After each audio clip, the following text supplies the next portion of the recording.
Ladies and gentlemen, please welcome Ryan Reynolds! It's like looking in a mirror. It really is. It really is. Not for you. So, 2010, you were voted the sexiest man alive. Oh, wow. That was 2010, though. Yeah, I was going to say... I'm on the lecture circuit now. I'm just thinking, your school days, were they just a blizzard of snogging and smooth moves? No, it wasn't that. I was a bit of a little pariah at school. I have 3 older brothers, and all of whom were kicked out of this very same school. So from the moment I got there, I was a marked man. What were they kicked out for? Just random things, just mostly drugs and violence. Okay. And I was kicked out for... I was actually kicked out for something I think you'd appreciate. I was kicked out for stealing a car.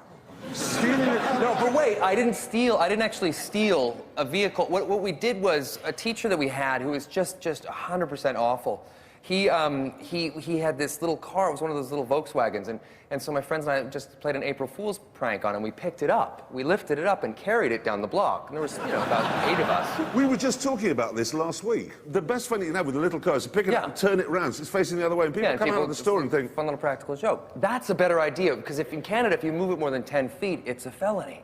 Well, I didn't know that. So you moved a car more than 10 feet, and then that was grand theft auto? Yeah, one city block was, 100% grand theft.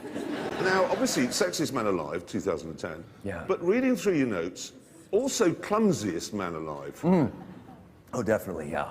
I mean, there's a thing, Zurich, Switzerland. It is impossible to hurt yourself in Zurich. Yeah. You go there, you eat cheese, and then you come home. Exactly. So how did you manage to hurt yourself? I jumped off a bridge, and but there was water below, and I dove in, and I broke a vertebrae diving in. You've also been run over. I have been run over, yeah. Yeah. I was 19 years old. I was in Vancouver, and I was at a bar, and I had a few drinks, so I left my car, and I decided to walk home. So you're being responsible? Exactly, being very, very responsible. And I was crossing the street, it was about 2 in the morning, and I was hit by a drunk driver. So, yeah. I always wondered if he tells people that he got hit by a drunk pedestrian. I would. So did that hurt? Yeah, that was bad. Yeah, that was, I broke a lot of bones. That was all the left side of my body I broke. But I was 19, so at that point you're just made of rubber and magic. So you can so you bounce healed. back. Yeah. So bearing in mind that you can't jump off a bridge without breaking your back, was skydiving the perfect hobby to take up? God, you're like my mother. I mean, really. Old enough. Just killing me.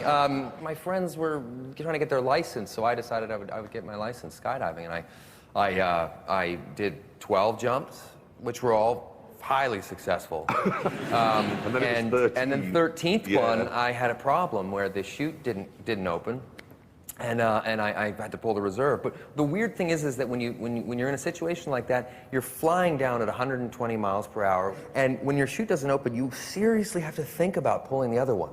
That's the weird thing. Like, time slows down, and you're thinking, but if I pull the other one, then I'll have none left. So I'm just gonna wait to see if something happens.